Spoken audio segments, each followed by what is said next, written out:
Hello and welcome to a new episode of Other Record Labels. I'm your host, Scott Orr, where we talk about the art and culture of running an indie record label, and I get an opportunity every other week to interview somebody who has started a record label or has been running a record label for the past 20 years or past 10 years or 2 years. It's such an interesting opportunity for me because there's so many different types of labels, not just genre-wise, and we have some really interesting genres coming up in future episodes, but it also just in their philosophies and the why behind their labels and the how behind their labels and how they do things. And so today's episode is no different. We are talking with this incredible label from Scotland called Last Night from Glasgow, and I really encourage you to stick with this episode because there's some really interesting operational how do I say this? There's some really interesting ways that Ian runs this label from a finances perspective when it comes to recoupables or the lack thereof. So it's very, very interesting. It was really eye-opening. I can't say that if I were to start my label today that I would follow this model. I don't know, but I love it. I love his passion. I love the risk that he has taken with this label, and I hope you really benefit from this episode. Thank you for listening. Please go to our website, otherrecordlabels.com, where we have set up a bunch of resources for folks who are running a label and could use a little bit of extra help when it comes to marketing their releases, planning their album release campaigns, and of course, we have some new releases, some new resources for people who are thinking about starting a record label from scratch. So head to otherrecordlabels.com to get those free resources. Please subscribe to the show and enjoy this interview. Okay, well, I think I'm just worried about our audience when it comes to the audio quality plus your accent. So just keep in mind that most of our listeners are Americans and they're going to have a hard time with your accent. I will slow down and be precise. I'm so interested in Scotland. I actually grew up in a small part of Canada that had like tons of Scottish people, and they had like Highland Games every summer. And yeah. I knew probably in my high school, there were probably 4 or 5 kids who played bagpipes. And I don't know, it's kind of funny to think about it now. I've only thought of that just in the last couple of minutes talking to you, but I remember how Scottish my neighborhood was. Well, the funny thing is, I went to school, and my secondary school probably had 1,400 kids in it, and I can't think of any of them that played bagpipes. No way! That's funny. Yeah, well, it's not. It's what we would call in this country shortbread tin culture. Okay. People look at Scotland and they think about bagpipes and whiskey and tartan. Right. But actually, that's like us thinking you're all mounted police. Yeah. Maple syrup, guzzling. Half that's true, but yeah. Lovers. Yeah. And I think, I'm not aware of my wife knowing anyone who's in the Canadian Mounted Police. That's right. Same. But yeah. A classic international example of what a country's like. I think most people in Scotland are not a fan of the bagpipe. Right. Yeah, sure. No, that's fair. They're quite loud.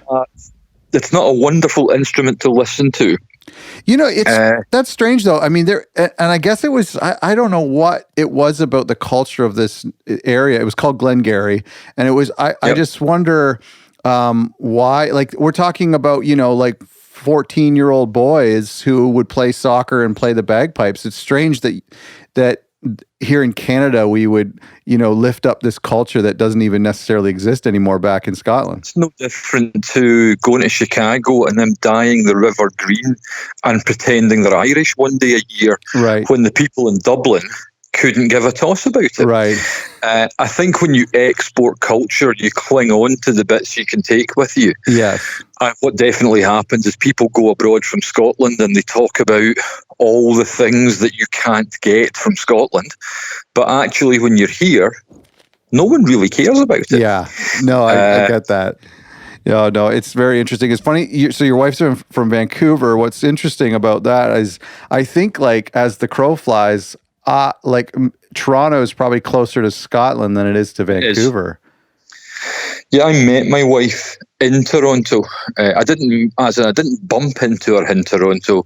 We had met whilst I lived in Glasgow and she lived in Vancouver, and we agreed to meet in the Middle Territory. Oh, wow. And it looked like the Middle Territory was Toronto. It was Toronto. So there was me flying across an ocean and her flying across a country. Yeah, that's a domestic flight. Yeah, we met up in Toronto as a piece of neutral ground between Vancouver and Glasgow. That's an expensive relationship. Well, it was, and then she moved here. So, Right. She's been here for 13 years now. So that was a long time ago. That's a pretty decent investment. Tell me about the label's name, Last Night from Glasgow. Okay, that means you don't immediately understand the label name. And that's no insult. People from Glasgow quite often don't immediately understand the label name. Okay. It's not Last Night from Glasgow because we are a Glasgow-centric label, because we're not. Right. It's Last Night from Glasgow because that, to me, is a lyric from one of the greatest pop songs ever written. Okay. And it's the only lyric I can think of which references Glasgow. Oh. And that song would be the wonderful Swedish ABBA and Super Trooper. And the opening line to Super Trooper, if you've ever paid any attention to it, is, I was sick and tired of everything when I called you last night from Glasgow. Oh my goodness. And you think that's one of the only pop songs referencing that name? Well, I think ABBA, I'll be blunt, I think you take the Beatles out of the equation, there's not a better pop band in the history of music. Oh, sure. A lot of folks don't like them. I think it's impossible to listen to their 20 or 30 singles and not think, my God, they could write a hook. Yeah. They could write a chorus. Yeah. And when we were starting the label, much as I am predominantly an indie kid and a kind of alternative music lover, there felt something really, subversive about naming an indie label. Yeah. After a song that had been number one in the world in pretty much every country in the 80s. Right. But the funny thing is, most people don't recognise it. Most people think it's a reference about what we were doing last night in Glasgow. Yeah, exactly. And it's not. Yeah. No, that's right. It is funny. I think that's so funny. It has this underlying pop reference to it because you think of like, oh, what were these guys up to at the pub last night? There is something kind of underground and indie about it, but that's really funny. That's very, very brave of you. When we stumbled upon it at the very outset, and at the point I decided to run a record label or set up a label, it was the name I wanted for it. And it took quite a lot of cajoling with the people that I started the company with to have them accept it, because all they could see was ABBA, and they didn't want us being affiliated to ABBA. Right. And I was standing on the other side saying, I definitely want us affiliated to ABBA. They wrote Dancing Queen, for Christ's sake. Of course we want to be affiliated with ABBA. Yeah. Oh, yeah, that's right. But that's where it comes from. No, that is, and how often does somebody immediately get the reference? You must be thrilled. Rarely. I've had a few people get it immediately. I've done interviews or I've been on the radio and I've mentioned it, and I've had 10 or 20 people email me the equivalent of them smacking themselves in the head and having a moment of realization, thinking, how did I miss this? Yeah. I guess part of the issue is that most people who listen to ABBA probably don't even know what the line is. Right. In this country, there are thousands of people who think the line is, when I called you last night from Tesco. Tesco is a supermarket in Britain. And people actually think it's Tesco, not Glasgow. Right. And but anyway, was it true at the time that ABBA, that they didn't necessarily speak English? Oh, no, they spoke fluent English. Oh, okay. Yeah, I mean, the two songwriters, Benny and Bjorn, were fluent. I mean, they couldn't have not been. Oh, because okay. I think you listen to ABBA's lyrics, they don't sound like a band writing in a foreign language. You're right. They sound like a band singing in a foreign language, definitely, but I don't think they sound like a band writing in a foreign language. There's too great a grasp of English language, and there's too much nuance in there for them not to be fluent in English. I must have. I don't know where I heard that. Maybe I'm thinking of another band that was performing songs that they didn't understand. I must have heard that wrong or. Well, let's not forget it was the two women that sang all the songs, so they may not have been as fluent as the two songwriters. I see. So it's very possible that they weren't great English speakers. I don't know, but certainly Benny and Bjorn were completely bilingual. Yeah. Well, I'm not sure how many listeners we still have listening, but if there are still people who are ABBA fans that have hung on, let's tell me about the starting of the label. It doesn't go back that far, right? Is 2016? Is that correct? Correct. The label was founded in 2016. That was probably 2, maybe 3 months after I had the initial idea to do it. And I think the initial idea to set up the label came after 6 or 7 months of me unwittingly wanting to do something but not quite knowing what it was I wanted to do. I'll very briefly take you back to Scottish politics for a second. Sure. In 2014, we had the chance to vote for independence and pull ourselves out of the UK. And for reasons that I will never entirely understand, my countrymen did not vote to do so. And that left a great many of us feeling dejected, deflated. A sense of socialist hope had bloomed in Scotland in the referendum. And when we failed to get independence, I think a great many of us felt that we'd missed an opportunity to make life better for people who were less fortunate than us. That regret and resentment sat quite palpably with me for a good 12, 18 months. And then I guess one night I decided I was going to do something. I wanted just to do something that would help someone. And being a huge music lover, I stumbled upon the idea of trying to set up, for all intents and purposes, a cooperative, non-profit record label. How could we start a business that essentially poured the idea of those with helping those without? How could we do this? How could we make it function? And between, I guess, October 15 and January 16, I spent a bit of time talking to musicians I knew, artists I knew, bands I knew, saying to them, I'm thinking of doing this. Here's my idea. What's right about it? What's wrong about it? What would you want from a record label? And by the time we got to January 16, I had this idea of essentially setting up a modern day patronage. A label where you would invest in the running of the label as a patron. You would be rewarded with the output of the label. So you would get everything that label produced, very much like a Kickstarter campaign would operate. But more than that, the proceeds that were generated by the label would all be spent on artists, on manufacture, on production, on distribution. So essentially, we would be non-profit. We wouldn't take salaries. We would not draw benefits. We would just commit our time. The patrons would essentially be buying all of our releases in advance. So they would be getting them at significantly discounted prices. But the artists who were signed to the label would never be asked to put their hand in their pocket to pay for the manufacture, promotion, distribution or plugging of their music. So as an artist, if you were to sign to Last Night from Glasgow, we could spend £3,000 or £4,000 or 6,000 to 8,000 Canadian dollars making a record for you.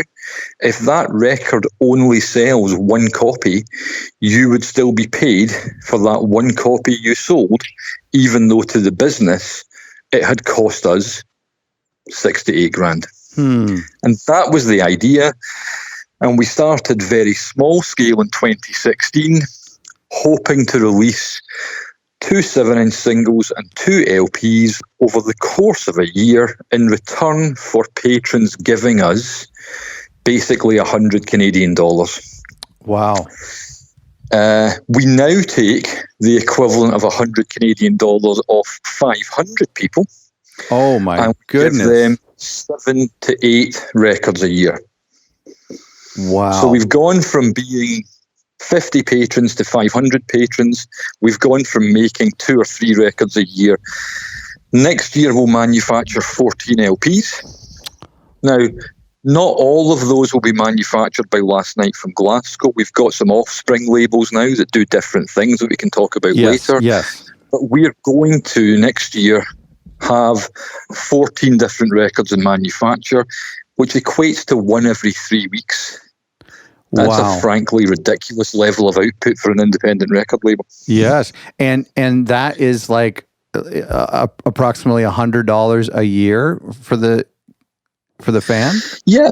Well, you can join for as very little. You can join for $40 a year and you'll get everything we release digitally. Sure. You also get membership of a forum and you get to be part of the team and you get to chat to bands. You can give us £66 a year, which is about 100 Canadian dollars. And next year that would get you 7 LPs. It will get you all of the music we release digitally. That's going to be about 40 singles and another 5 or 6 records. It gets you the same access to the forum, the same engagement with the artist. You get to be part of a big worldwide team. And we've just in the last month signed our first Canadian artist. Oh, nice. So we would be saying to any Canadian members, when she plays live in Canada, you can see her for nothing, in the same way as we say to the Scottish members, any concerts we put on in Scotland, you can get into for free. To the English members, any gigs we put on in England, you can get into free. So the membership also buys you free access to concerts. Not that we're having any concerts these days. Right. So you have, so the membership fee that you get in a year, is that equally divided between all of the people who release a record in that year? No, it's not quite how it works. What happens is we will pull in all of our patronage income. Mm-hmm. We will also get funding from arts bodies and we get funding from third parties. Mm-hmm. We have people who just donate money to the business. Wow. We will then at the start of the year look at what our roster plans are. So, for example, if we were putting out the new album by Biss, which we're doing in December, we will look at what the demand for that record is likely to be outside of the 500 patrons we have. So we know that 500 copies are going to be given to the patrons, but how much demand is there to buy this from record shops? Okay. If we think there's a demand for 1,000 units, then we would press 1,500 units of the Biss album. If we felt the demand was 250 units, then we'd press 750 units. So the money will be allocated based upon the production demands of that record. We may, in some cases, decide to make multiple versions of a record. We may, in some cases, decide to make colour vinyl versions of a record. We may decide to do 2 different pressings. It will very much depend upon what we think the long-term reach of the record is. We want to saturate demand, but we do not want to exceed demand. There's no benefit in having 200 units sitting in a warehouse. It's pointless. So no, we don't, for example, pull in £40,000 and say to the 10 artists in a year, you've each got £4,000 to spend. What we say is, we will cover the cost of manufacture, we will cover the cost of distribution, we will cover the cost of promotion, we will cover the cost of plugging, and we will give you, and it works out at 80% of the retail income. So the company retains 20% to cover costs of PayPal and credit card fees and a little bit of extra income getting into the business. But if we sell one of your records for 30 Canadian dollars, you as an artist are going to earn $24 off that. That's unbelievable. Now, that sounds okay. I love this, and I want to dive into this because I know that our community is very interested in this type of model. But the accounting of it is really hurting my head. And what happens to artists who don't release a record? What happens to an artist who doesn't have anything new in a year? Because I do see that you have some people who can get their entire back catalog, right? There's a certain membership level. Yeah, you won't get the entire back catalogue. We have a couple of membership levels that let you get everything that is still available, and that's becoming scarcer and scarcer. Twice this year I've had to actually go to Amazon to buy 2 records back off them so I could fulfill such memberships, because we had none. But it's our job as a label is to ethically manage a family. And imagine that you're operating a family, you've got 3 kids, and kid number 1's got to go to university. Well, you send kid number 1 to university, you don't hand kid number 2 the amount of money it's going to cost them to go to university at the same time. You budget for kid number 2 coming. Yeah. So, for example, Sarah May, the young Vancouver artist we've just signed, is not going to release a record with us until probably 2022. Now, between now and 2022, we will be releasing digital music. That won't have any significant cost. She will still be promoted. She will still be plugged. She will still be presented to our audience. She'll still be included in mail shots and information. But we're not going to be spending any real money on her until her album is complete and ready to be released. This year, we will release the second long player from Cloth, a band who have just been nominated for the Album of the Year award in Scotland. But the last Cloth album came out in 2019. Now, in between 2019 and 2021, we're still looking after Cloth. We're still handling their catalogue. We're still administering sales. We're still promoting them. We're still arranging tours. But our job is to make sure that of the 36 and rising artists on our roster, nobody is ever left saying, I've been told I have to wait 18 months to do something I want to do tomorrow. Right. Now, most artists are going to want to release a record between once a year and once every 3 years. No one is realistically expecting to do a Guided by Voices and bring an album out every 3.5 months, as is their want. So our objective is just to make sure that everyone is looked after, every sale is administered, we have enough stock to satisfy back demand, and we have enough material moving forward to satisfy our output. So as I'm standing today, I could pull up a schedule list and I could tell you from today until the 30th of November next year, the date of every single release. And that includes singles that haven't yet been recorded. We've already slotted them in for a release point. Oh, wow. And you have to administer it that way. You can't. We're not a label who thinks, well, we'll release something when it takes our fancy. If you're a patron and we have said to you, you are going to get 7 long-playing records this year from these 7 bands, well, we've got to deliver that, or we've got to deliver an alternative in the event something is delayed. Right. So we have forced ourselves into this ethical production line. So bands will come to us saying we'd like to sign. A band like Dear Leader, for example, that we signed about 8 months ago, we've said to them, this is how we're going to do it. We will release a single. Then 3 months later, we will release a single. Then a year later, we will pull together all your previous recordings as an introductory LP and we will release it in a small volume. And then in year 2, once we've built your following, we will release your album. No one can turn up to us and say, I'd like to bring my album out in 3 months' time without us saying, thanks very much. Please speak to someone else who isn't so busy. Yeah, yeah. Well, I love that. And that is in order for something like this to work, I've always thought you really do have to plan ahead, because you have members who, have an expectation. So if you sign them up on a year that you have your act together and you have 7 or 8 releases to give them, but then you don't plan ahead, and then one year comes and they only get one release, then everyone's going to cancel. So, I mean, Of course they are. I think being ahead of the game, that's so critical. Well, it's important that you be ahead of the game. It's also important that you present yourself properly.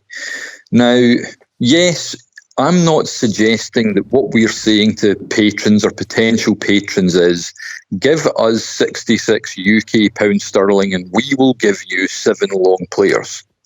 What we're saying to them is, give us £66 UK sterling. That's the equivalent of 2 nights out. Give us that. Yeah. We will take that and we will spend that on art. We will promote independent musicians. We will help them develop. Oh, and by the way, you'll get a bundle of records for free. Right. Okay. That's interesting. Yes. We have to appeal to the socialist patronage mentality here. Yes. I'm not trying to get alternative dance fans to sign up to LNFG because we have an alternative dance catalogue. Right. I'm not trying to get shoegaze fans to sign up to LNFG because we've got a shoegaze catalogue. I am trying to get people who care about the arts to sign up to LNFG because we will protect the arts. And the bonus is you get lots of music. By presenting it that way, I think our patrons don't sit there going, well, I only loved 2 of the 7 releases. I quite liked 3 of them, and I wouldn't have bought 2 or 3 of them. Hopefully they're sitting there thinking, without my money, that band Cloth, who have just been nominated for winning the Album of the Year, they're in a short list of 10 for the best record of the last 12 months. That record would never have been made without my input. Yeah. And it's that we're trying to appeal. We're trying to get away from the sense that we are a record club or a subscription label. Yeah, we're that's not. Right. We're a political movement. We're a body who want the industry to change. That's genius, because you're right. I think that when subscribers evaluate their investment at the end of the year, they think, you know what? I didn't really like many of the records. I only liked one, and it's not worth $100 for one record. But they're not going to have that mentality at the end of the year. They're going to think, wow, I just gave to a charity. I feel good about myself. Correct. And there happens to be some free records in the mail. Exactly. That's beautiful. That's why we're so keen in the community. It's why we're so keen on the collaborative element of artists and fans getting together. I don't know if you know about our isolation project that I read a little bit about it. Okay, so this is a great example of our community in operation.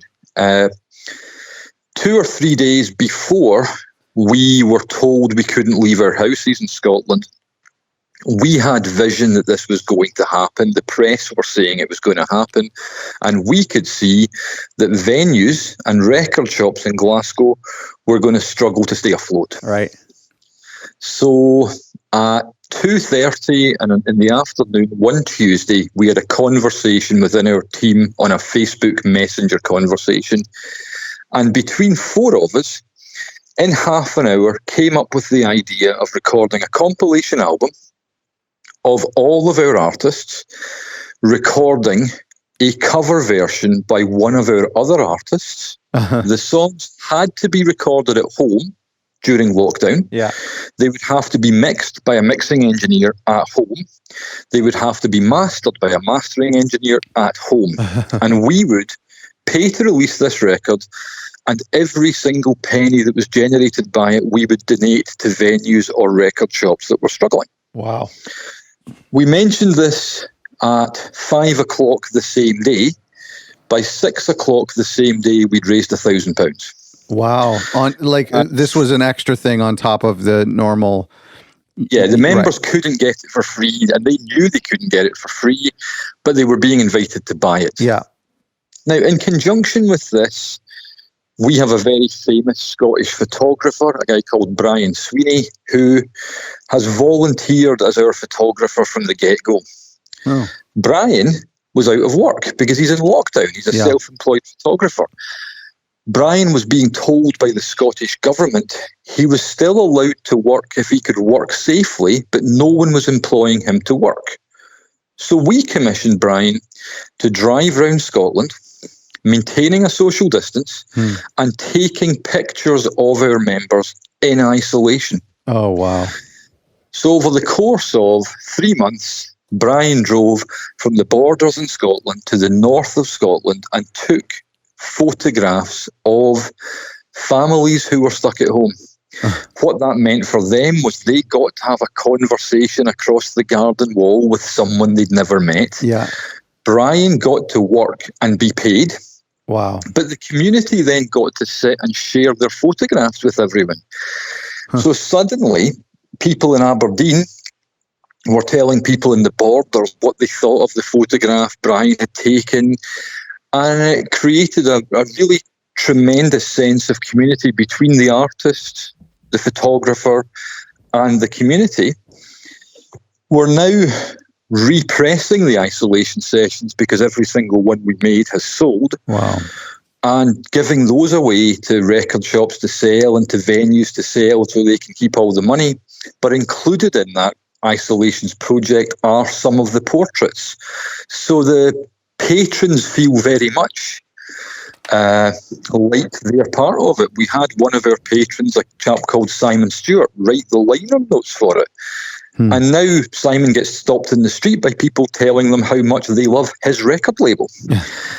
And I think that's the key here. Every one of our patrons considers Last Night from Glasgow to belong to them. Yeah. They don't see it as, a subscription service which gets them a couple of audiophile records. They feel a possessiveness. And we're trying to cultivate that and not be precious about it. Although people consider the business to be mine and me to be the leader of the business, it's incredibly important to me that every person who gives us £1 feels like it's theirs. Yeah. Well, what a great bonding moment that the pandemic created for you. Yeah, it was tremendous. So I love the idea, and we've talked about this on the show with other people who do similar things. I think Specialist Subjects do something similar, and there's a few other labels that do have a membership arm from their label. And I love the idea that 500 records are already paid for, are already pre-bought. Even by the time you sign a band, that's an incredible. So that gives you so much confidence, and it gets you probably really great pricing at plants as well. So it's record for us now, it probably costs us between $5 and $6 to make a record. Yeah, that's incredible. Now, $5 or $6 to make a record. We're not putting a $12 surcharge of income onto that for us. Right. We're saying if it's $5 or $6 wholesale, it's $5 or $6 wholesale. That's the cost. Yeah. So when we sell records to record shops, those record shops are able to make a 50% markup. Right. So and the record is still cheap for customers. Well, they can sell it for £20, but be making £10 off that. Yeah. And we want the record shops to benefit. We want our wholesale distributor proper who ship our records around the world for us to benefit. Mm-hmm. We want the bands to benefit. The only people we don't want to benefit are ourselves. Yeah, unbelievable. Now, that's all lovely and Robin Hood-esque in its mentality, and it's not a model upon which the record industry can be saved. Mm-hmm. But at present, on our current subscriber patron level, it's the way it has to be. I would hope if we could grow the company fivefold, it could start paying salaries. Yeah. And I don't think anyone would object to people working 60 hours a week running a charitable trust that they not be paid for that. Yeah. But the real killer of this music industry, in my mind, are the businesses that factor in profits at the very outset. Oh, sure. If we had said we needed to make a 25% profit in year one, we'd have completely killed the whole idea dead. Yeah. We need to get to a size that we can scale such that it's possible to cover costs. And if we don't get to that size, we will forever not do so. But I was thinking the other day, and I'm sorry, I'm jumping ahead a little bit, okay. and you might have this question planned, but at present we have 500 patrons.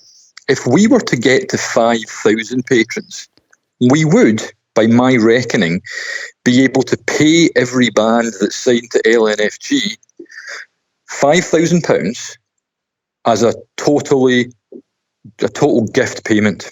Mm-hmm. It wouldn't be an advance. It would be a congratulations for signing to LNFG. Here's £5,000. You're going to get a lot of demo. You're going to get a lot of demo submissions, probably. Yeah, well, we already do. I got 1,800 last week. Oh my goodness, 1,800 in 1 week. Yep. Oh man, I haven't got that in 10 years. That's incredible. Yeah. That's overwhelming. It's ludicrous. And certainly 99% of it is unlistenable. Sure. But you have to work out how much of it's unlistenable. But it was within those 1,800 that we found Sarah from Vancouver. Oh, wow. One little pearl just jumped out and we thought, she's great. That is usually the way with Canadians. I think that like a charity, the charities that I know, the NGOs and the nonprofit organizations here in Canada, they employ tons of people, and they have to pay them and give them benefits like the laws require. And so for somebody to make $60,000, $70,000 a year and have a 9-to-5 job at a charity is totally not foreign. I have dozens of friends who work at charities. So I think, the idea of you or employees, making money, so to speak, for your families, but still maintaining the not-for-profit, it totally is doable and appropriate. But it has to come at a time that it is not being put ahead of the function of the business. Well, good for you. I mean, that's incredible. If someone working for cancer research was earning $100,000 a year working as an admin manager, but they were only raising $50,000 a year for cancer research, you'd basically be saying this is not a cancer research business. This is a business that pays an admin manager. Yeah. Our projected turnover at year one was less than $10,000. We can't draw salaries from $10,000. We can't pay pluggers from $10,000. Now we're projecting turnovers of $250,000.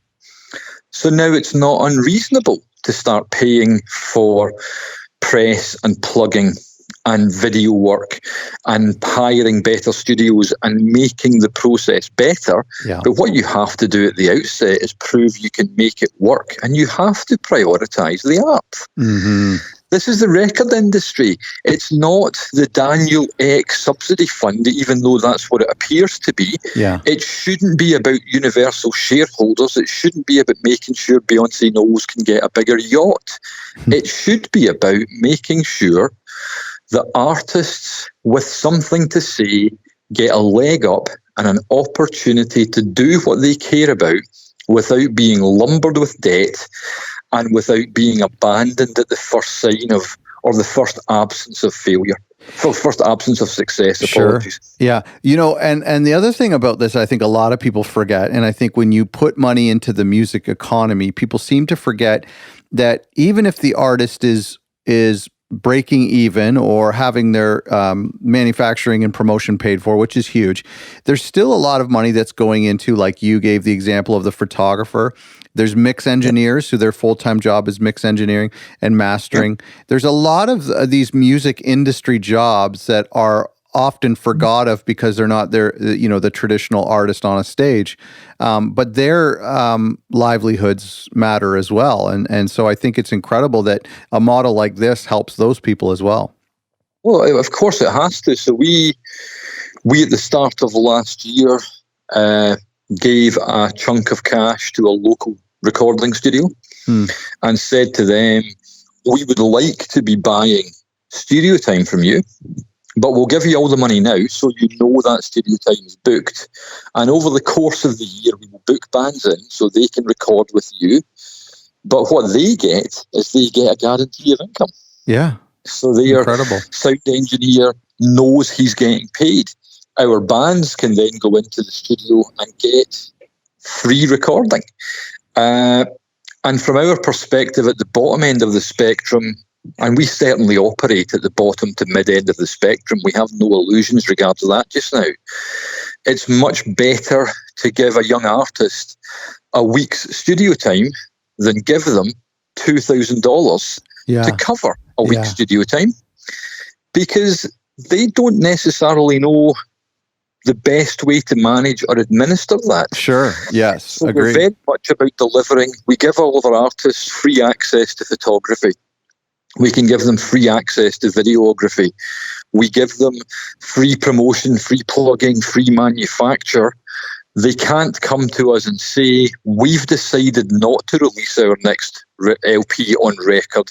Instead, we'd like you to give us the £3,000. We'll say, that's not what we're here for. Mm-hmm. We're here to release it on record. Artists will get all the proceeds and all the income and all the profits from the commercial aspect of this. But we're not about delivering cash from the operation of the business to artists. We're about delivering function and service and value. Right. And if we can buy that in bulk and pass it on to our artists such that they get a better deal because they can afford 10 days in the studio with us as opposed to 5 days if they did it themselves, this is the way to deliver it, we think. And so when I hear this, I think it's going to require, you're giving the artist an incredible leg up, an incredible head start in that they get a record, somebody's taking care of the pressing and the cost for the pressing and the studio time and all of this stuff and the photography. They're really 30-40% ahead of their peers, but there's still a lot of the journey that they have to take on themselves. I wonder, and I experienced this early on in my label because I provided recording and mixing as well. And does that is there a risk of making the artist lazy because you're taking care of everything for them? Because I feel like when I listen to this model, I think these artists would be extremely successful if they put in the equal amount of effort or 2 times the effort that you put into their careers. But if somebody's booking studio time for them and taking care of everything for them, they might just sit back and put their feet up thinking their label has everything under control. How do you motivate the artists to work as hard as you're working? Well, first and foremost, you have to have your selection criterion down. We have a very simple process that happens in LNFG. We will review any submissions we get. We obviously prefer when people recommend, if artists recommend other artists to us, or we bump into artists, or we see people live. But through all of the process of us considering signing you, there are various stages that we will pay attention to. If we think you've sent a mail shot to us, which you've sent to 50 other labels, which contains the line, I think I'd be a really good fit for LNFG, that's going to go in the bin. Because if you can't be arsed presenting your value to us on a one-to-one basis, why should we spend our time delivering one-to-one service to you? So our first checking stage, if you like, is we have to read about you or hear about you in a way which says, we think you get this. What if we've established that we think you get it, and we've established that we think your music has value, and we don't have a specific criterion of what that is, we have a selection team of about 10 people. And basically, we want one of those 10 people to be jumping up and down saying, I love this. Yeah. The other 9 could hate it. but every one of us will back down to support the one who loves it. Wow. Because that's what matters. We don't require a 6-4 majority to release something. We require one person to say, I will kill you if you don't let me release this. And then at that point, we do a really simple thing. And we basically invite the band out for a pint. And this sounds clinical, and it's not quite as obvious as this, but if by the time we finished our pint, we're not suggesting having a second, they're not getting signed. It sounds like a date. And we call this in LNFG the dick test. And we need to spend an hour or 2 hours in your company, and if one of us gets a sense that actually you're a demotivated, self-interested, only in it for yourself idiot, then you're not getting the keys to the castle. Yeah, beautiful. So people have to be motivated. The interesting point is, outside of our label are many detractors, many people who would like to take pot shots at us, who tell us we don't know what we're doing. And they will also be whispering in the ears of our artists, saying to them, well, I've made certain mistakes. I want you to repeat those mistakes. So here's the advice I'm going to give you. So we have to continually be, battling objections, because everyone wants fame, everyone wants success, everyone wants to be the biggest thing they can be. And when you've got Spotify saying you do it this way, and YouTube saying you do it that way, and artist promotion companies and pluggers and press officers and tour managers, all of whom only care about making money for themselves, when they're constantly telling the bands to do things their way, we have to have a pretty robust defence as to why people should do things our way. It's easier to have that robust defence when you're getting UK-wide radio play and UK-wide press coverage and US press coverage and album award nominations. But we haven't always had that. We've just been for 5 years building to a point that we get that. And now that we have it, we have to build to the point that we have the same kudos and respect in Canada or the States or Australia. But it's a small building process. Right. You just keep taking one step forward and dealing with the detractors. And as we get bigger, we get more detractors.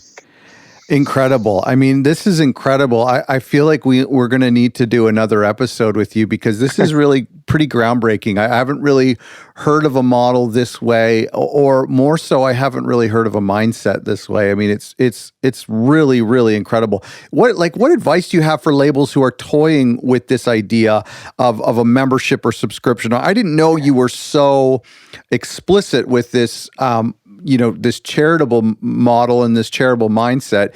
In fact, I'm so taken by it. I kind of think that you should, write a manual and sell a franchise, like Last Night from Toronto or something, because it's a very, we're 3 years ahead of you and behind you in that regard. We had already set up Last Night from Calgary, but it didn't get off the ground. Okay, well, And it didn't get off the ground because the people who were looking to do it, A, were not the same mindset as the people in Scotland, because it was someone else's idea, and B, were terrified of the shadow we were casting, because they were about to embark upon their first record as we were embarking upon our 30th. Sure.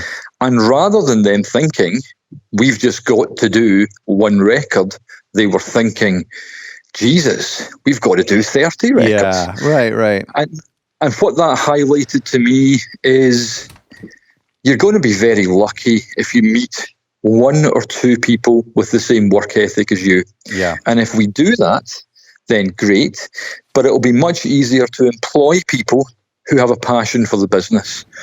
So our ambitions would be to grow the parent company to a size that we could have satellite operations, but those satellite operations would be paid. Yeah.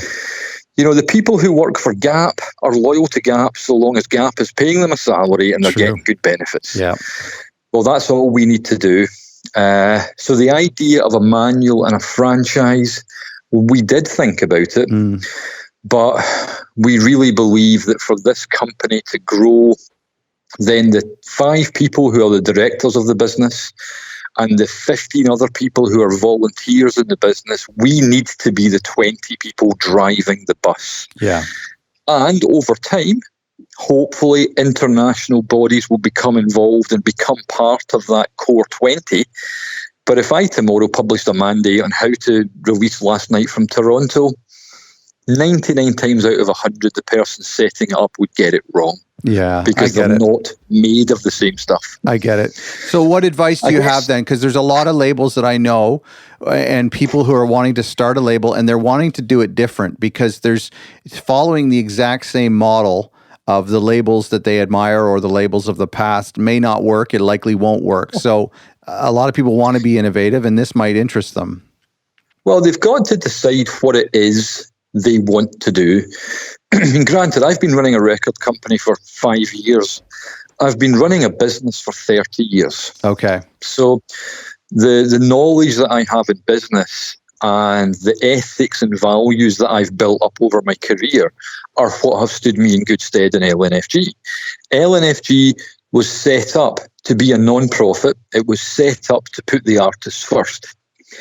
If you're currently running a 50-50 indie where you're paying for recordings but charging them back to the artist and paying for manufacturing but charging it back to the artist, and I do not condemn that behaviour at all. It's the lifeblood of the industry, and a 50-50 split is still 10 times better than you'd get from a major. That's right.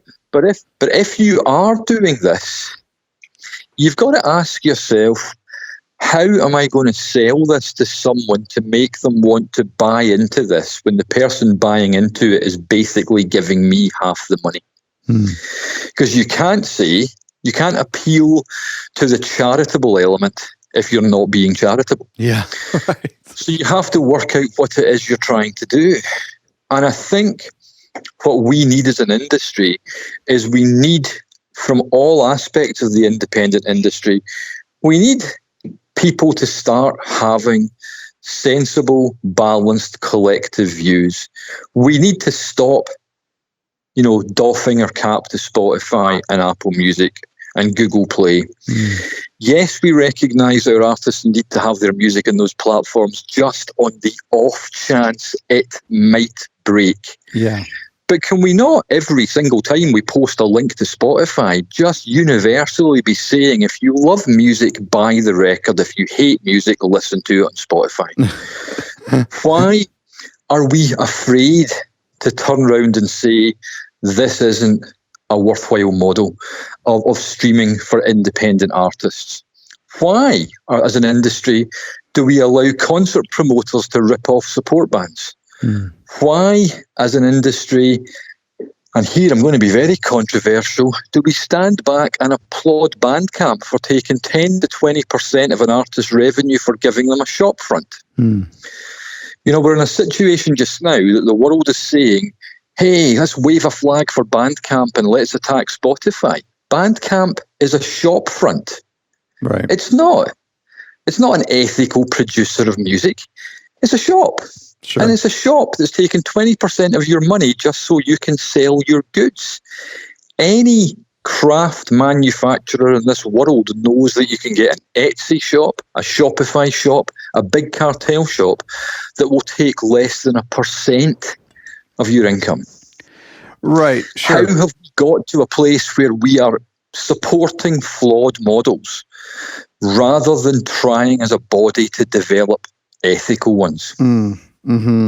Yes. Well, I mean, I definitely, Bandcamp has done a great job at once a month giving away their share. And I don't know, 20% seems high for Bandcamp. I'm not sure that's true. It may it's be 10 to 20 depending on the units you're selling, the size of your business, the value of turnover.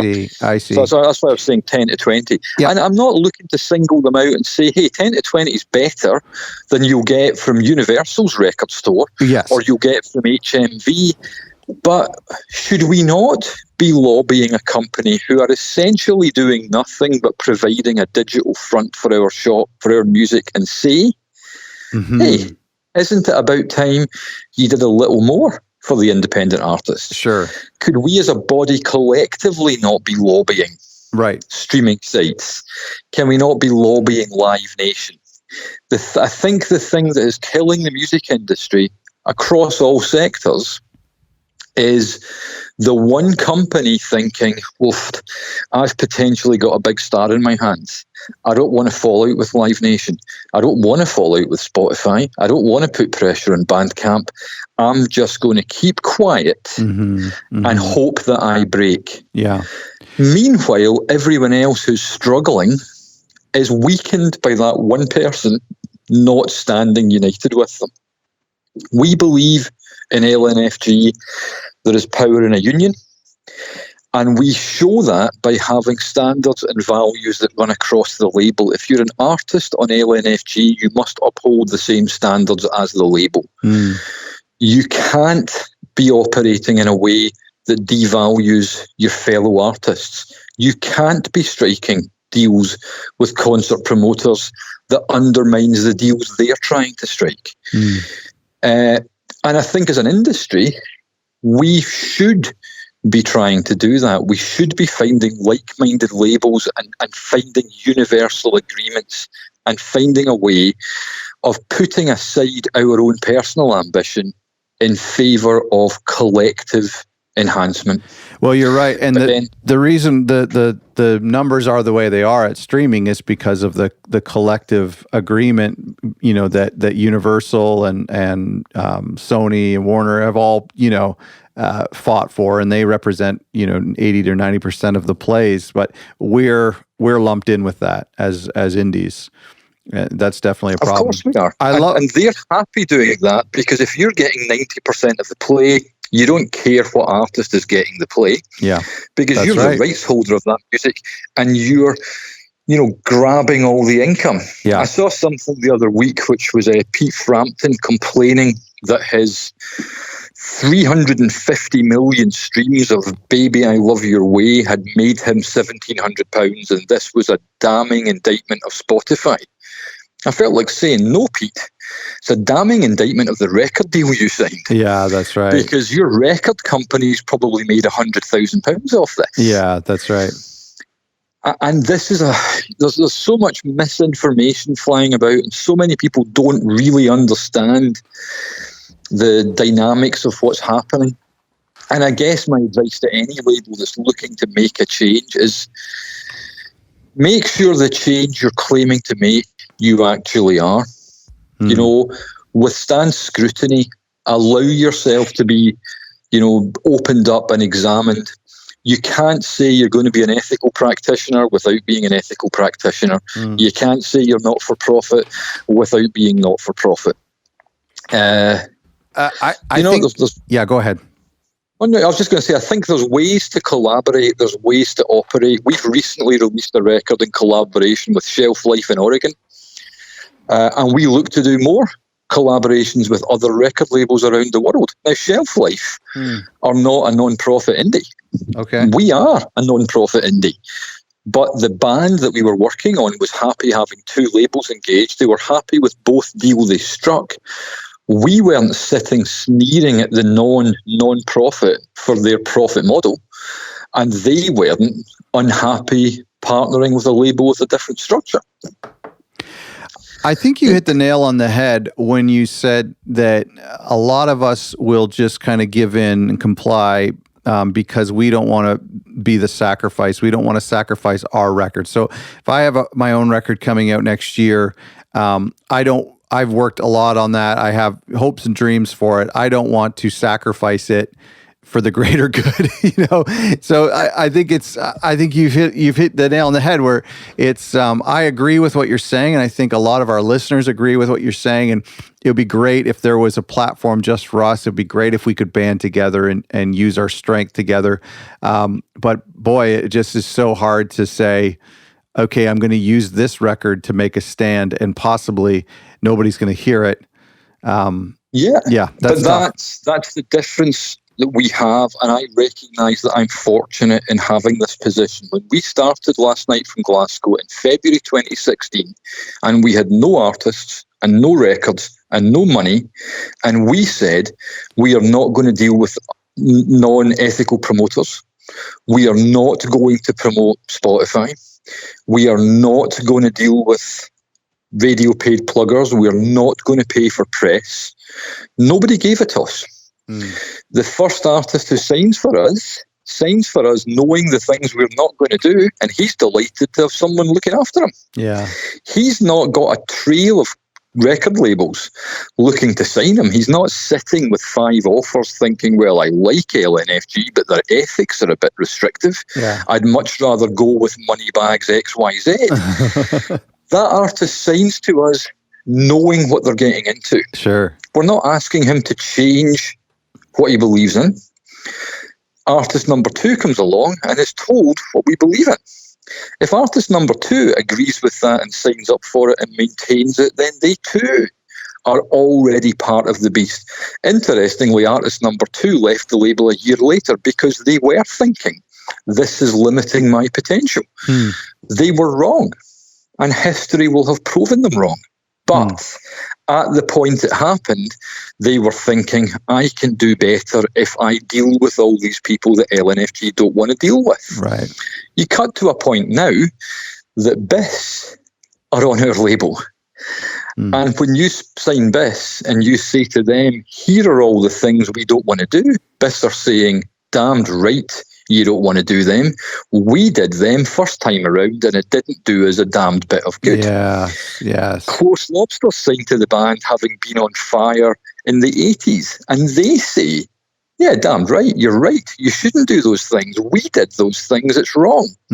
We've got the Bluebells now signed to the label. We have a cross-section of older established acts that are coming back in, choosing to operate in our model because it's right. And we have young up-and-coming bands who don't know any different. It's pretty easy to instill a philosophy in someone who's not been prejudiced against it. At the outset, it's quite difficult to change your boats midstream, which is why I worry for a label who's saying we're going to operate a more ethical model if they haven't done it before. Yes, yes. Because it'll take a lot of convincing in the merits of it. We've never made any money. I met with one of the founders of the Rough Trade Cartel about 7 or 8 months ago. I explained our model to her, and she was literally banging her head on the table saying, this is insane. You shouldn't be doing this. Why are you doing this? And I was explaining why we were doing it, and she could not comprehend from a very socialist cartel of rough trade in the 80s. She was struggling to understand why we don't own the rights to the music we release. Yeah, that's I mean, it's incredible. It really is interesting. I'm just like, I'm half listening to you and half thinking about reevaluating things and what I would do if I could start over. And it's just really interesting. I really do like the ethics behind it. I like the mentality and it's just something I've never really come across. And I commend you on it. I think you've created something really, really interesting. And I hope more labels take this path. Well, I don't know if I hope more labels do it. I quite like being a big fish in a small pond. Right. And I'm delighted to have competition, but what I don't want to have is a situation where lots of similar but slightly different models spring up and we all start being evaluated collectively. Good point. That's wise. I'm very keen for lots of people to become ethical and sign up to a code of conduct and believe in certain values. That to me is much more important. I'm not sitting in my home office thinking that Bella Union or Matador aren't good record labels because they're commercial. Mm-hmm. Of course I'm thinking they are. Sure. And they don't need to change because what they deliver for their artists, they're happy with, their artists are happy with. Yeah, right. There's room for every type of model that this industry can find. Yeah. I don't think, and I don't mean this to sound self-aggrandizing, but I don't think there are hundreds of people willing to give up 60 hours a week for no money. Yeah. Yeah. Listen, it's been a pleasure talking with you. Thank you for taking the time to do this. This is incredible. I have so many questions that I had to skip over just because this has been really enlightening and such an honor to chat with you. It's an absolute pleasure, and we can do another one. Apologies, I'm quite verbose. No, you've been. And listen, I don't struggle to convey what I want to get across. I need to have somebody transcribe this interview because there's some excellent quotes I need to pull out of this. Thank you all for listening. I hope that you've got something from this episode. I hope that you pulled, some of this advice or some of Ian's model of running his label. Maybe you don't adopt the whole thing for you, but maybe there's some principles in here that you can apply to how you run your label or how you run yourself as a DIY artist, or if you're one of those people thinking about starting a record label. And I'm not kidding. Every single day I get a message from somebody who's thinking about starting a label, has a question or some sort of idea they want to share with me. And you can email me at podcast@otherrecordlabels.com. Make sure you check out lastnightfromglasgow.com and check out their releases and listen to some of their artists. You can also go to our website for some free resources if you're one of those people thinking about starting a record label, or if you're running a label and need some help, please go to otherrecordlabels.com and check out what we have there for you. Thanks for listening.